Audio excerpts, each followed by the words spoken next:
ರಾಜ್ಯ ಬಿಜೆಪಿಯಲ್ಲಿನ ಬಡ ಬಡಿದಾಟಕ್ಕೆ ಬ್ರೇಕ್ ಹಾಕೋದಕ್ಕೆ ಹೈಕಮಾಂಡ್ ಎಂಟ್ರಿ ಆಗ್ತಾ ಇದೆ. ಶೀಘ್ರದಲ್ಲೇ ರಾಜ್ಯ ಬಿಜೆಪಿಯಲ್ಲಿನ ಪರಿಸ್ಥಿತಿ ನಿಯಂತ್ರಣಕ್ಕೆ ತರಬೇಕು ಅಂತ ತಯಾರಿ ನಡೀತಿದೆ. ಬಣ ರಾಜಕೀಯಕ್ಕೆ ಬ್ರೇಕ್ ಹಾಕಿ ಮತ್ತೆ ಬಿಜೆಪಿ ಅರಳಿಸುವಂತ ತಂತ್ರ. ಯಾವೆಲ್ಲ ವಿಚಾರಗಳ ಬಗ್ಗೆ ರೆಬೆಲ್ಸ್ ಜೊತೆ ಹೈಕಮಾಂಡ್ ಚರ್ಚೆ ಮಾಡಬಹುದಾಗಾದ್ರೆ? ರಾಜ್ಯಾಧ್ಯಕ್ಷ ಚುನಾವಣೆಗೂ ಮೊದಲೇ ರಾಜ್ಯ ಬಿಜೆಪಿಯಲ್ಲಿ ಏನಾದರೂ ಒಂದಷ್ಟು ಬದಲಾವಣೆಗಳಾಗ್ತಾವ? ರಾಜ್ಯ ಬಿಜೆಪಿಯಲ್ಲಿನ ಬಣ ಬಡಿದಾಟಕ್ಕೆ ಯಾವ ರೀತಿ ಹೈಕಮಾಂಡ್ ಬ್ರೇಕ್ ಹಾಕುತ್ತೆ ಅನ್ನೋದೇ ಸದ್ಯದ ಕುತೂಹಲ. ಯಾಕಂದ್ರೆ ಬಿಜೆಪಿಯಲ್ಲಿ ನೋಡಿ, ಒಂದ್ ಕಡೆ BS ಯಡಿಯೂರಪ್ಪನವರ ಟೀಮ್ ಇದೆ, ಅವ್ರ ಜೊತೆಗೆ ಬಲವಾಗಿ ನಿಲ್ತಾ ಇರೋದು MP ರೇಣುಕಾಚಾರ್ಯ ಅವರು.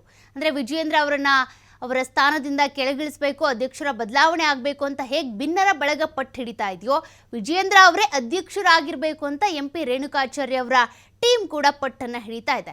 ಹೀಗಾಗಿ ಒಂದೊಂದು ಬಣವೂ ಕೂಡ ಈ ರೀತಿಯಾಗಿ ತದ್ವಿರುದ್ಧವಾಗಿ ನಡ್ಕೊಂಡು ಹೋಗ್ತಾ ಇರೋದ್ರಿಂದ ರಾಜ್ಯ ಬಿಜೆಪಿಯಲ್ಲಿ ಒಂದು ಒಗ್ಗಟ್ಟೇ ಇಲ್ಲ. ಇವರಿನ್ ಸರ್ಕಾರದ ವಿರುದ್ಧ ಏನು ಮಾತನಾಡ್ತಾರೆ, ವಾಯ್ಸ್ ಹೇಗೆ ರೇಸ್ ಮಾಡ್ತಾರೆ, ಹಾಗಾಗಿ ಸಾಕಷ್ಟು ಬದಲಾವಣೆ ತರಬೇಕಿದೆ. ಹಾಗಾಗಿ ಹೈಕಮಾಂಡ್ ಇದರ ಸಂಬಂಧ ಏನೇನು ಚರ್ಚೆ ಮಾಡುತ್ತೆ, ಮತ್ತಷ್ಟು ಡೀಟೇಲ್ಸ್ ಕೊಡ್ತಾರೆ ಪ್ರತಿನಿಧಿ ರಾಕೇಶ್. ಈಗಾಗಲೇ ರಾಜ್ಯ ಬಿಜೆಪಿಯಲ್ಲಿ ಒಂದಷ್ಟು ಬದಲಾವಣೆಗಳಾಗಬೇಕು ಅನ್ನುವಂಥ ಕೂಗಿದೆ. ಅಮಿತ್ ಶಾ ಅವರು ಕೂಡ ಬಂದು ಹೋಗಿದ್ದಾರೆ. ಭಿನ್ನರ ಬಳಗ ಕೂಡ ಈಗ ದೆಹಲಿಯತ್ತ ಪ್ರಯಾಣ ಬೆಳೆಸ್ತಾ ಇದೆ. ಅಲ್ಲಿ ಏನೆಲ್ಲ ಚರ್ಚೆಗಳಾಗಬಹುದು, ಯಾರ್ಯಾರಿಗೆ ಏನೇನು ವಾರ್ನ್ ಮಾಡೋ ಸಾಧ್ಯತೆ ಇದೆ? ಬಿಜೆಪಿಯಲ್ಲಿದ್ದಂತಹ ಭಿನ್ನಮತದ ವಿಚಾರದಲ್ಲಿ ಈಗ ಮತ್ತೊಂದು ಟ್ವಿಸ್ಟ್ ಸಿಕ್ಕಿದೆ. ಕಳೆದ 4-6 ಬಾರಿ ವರ್ಷದಲ್ಲಿ ಬಿಜೆಪಿ ರಾಷ್ಟ್ರೀಯ ವರಿಷ್ಠರನ್ನ ಭೇಟಿ ಮಾಡಬೇಕು ಅಂತ ತೆರಳಿದ್ದಂತಹ ಭಿನ್ನರ ಬಳಗಕ್ಕೆ ಅವಕಾಶ ಸರಿಯಾದ ರೀತಿಯಲ್ಲಿ ಸಿಕ್ಕಿರಲಿಲ್ಲ. ಆದ್ರೆ ಮೊನ್ನೆ ಬೆಂಗಳೂರಿಗೆ ಬಂದಿದ್ದಂತಹ ಅಮಿತ್ ಶಾ ಅವರು ಭಿನ್ನರ ಬಳಗದ ನಾಯಕರಾದಂತಹ ಅರವಿಂದ್ ಲಿಂಬಾವಳಿ ಅವರಿಗೆ ಪಕ್ಷ ಸಂಬಂಧಿತ ವಿಚಾರಗಳ ಚರ್ಚೆ ಮಾಡೋದಕ್ಕೋಸ್ಕರ ದೆಹಲಿಗೆ ಬರುವಂತೆ ಮಾಹಿತಿಯನ್ನ ಕೊಡಿಸಿದ್ದಾರೆ. ಹಾಗೆ ಅವರಿಗೆ ಬರುವಂತೆ ತಿಳಿಸಿದ್ದಾರೆ. ಸೊ ಈ ಹಿನ್ನೆಲೆಯಲ್ಲಿ ಮಂಗಳವಾರ ಭಿನ್ನರ ತಂಡದ ಬಹುತೇಕ ಶಾಸಕರು ದೆಹಲಿಗೆ ತೆರಳಿದ್ದಾರೆ. ಅಧಿವೇಶನದ ನಡುವಲ್ಲೂ ಕೂಡ ಅವರು ದೆಹಲಿಗೆ ತೆರಳಿ ಅಲ್ಲಿ ಮಾತುಕತೆಯನ್ನು ಮಾಡುವರಿದ್ದಾರೆ. ಈಗಾಗಲೇ ಮಾಹಿತಿ ಮೂಲಗಳ ಪ್ರಕಾರ ಈ ತಿಂಗಳ 15ರ ಒಳಗಾಗಿ ಬಿಜೆಪಿ ರಾಜ್ಯಾಧ್ಯಕ್ಷರ ನೇಮಕ ಆಗಬೇಕು, ಅದಾದ ಬಳಿಕ ರಾಷ್ಟ್ರೀಯ ಅಧ್ಯಕ್ಷರ ನೇಮಕ ಆಗುತ್ತೆ ಅನ್ನುವಂತ ಮಾಹಿತಿ ಇತ್ತು. ಆದ್ರೆ ಈಗ ಆ ಪ್ರಕ್ರಿಯೆಯಲ್ಲಿ ಯಾವ ರೀತಿ ಬದಲಾವಣೆ ಆಗಬೇಕು ಅಥವಾ ಬದಲಾವಣೆ ಆಗುವುದಾದ್ರೆ ಏನೇನು ಮಾಡಬೇಕು ಅನ್ನುವಂತ ನಿಟ್ಟಿನಲ್ಲಿ ಚರ್ಚೆಗಳು ನಡೆಯುವಂತ ಸಾಧ್ಯತೆ ಇದೆ. ಅದಕ್ಕೋಸ್ಕರ ಬಿಜೆಪಿ ರಾಷ್ಟ್ರೀಯ ನಾಯಕರುಗಳು ಬದಲಾವಣೆ ಘೋಷಣೆಗೂ ಮೊದಲೇ ಭಿನ್ನರ ಅಹವಾಲನ್ನ ಕೇಳಿಕೊಂಡು ಆ ಬಳಿಕ ತಮ್ಮ ನಿರ್ಧಾರವನ್ನ ಪ್ರಕಟ ಮಾಡಬಹುದು. ಅದಾದ ನಂತರ ಯಾವುದೇ ರೀತಿಯಂತ ಬದಲಾವಣೆಗೆ ಅವಕಾಶ ಇಲ್ಲ ಅನ್ನೋದನ್ನ ಗಟ್ಟಿ ಸಂದೇಶವನ್ನ ರವಾನೆ ಮಾಡುವುದಕ್ಕೋಸ್ಕರ ಈ ರೀತಿಯ ನಿಲುವನ್ನ ತಳೆಯಬಹುದು ಅನ್ನುವಂತಹ ಮಾಹಿತಿ ಲಭ್ಯವಾಗಿದೆ.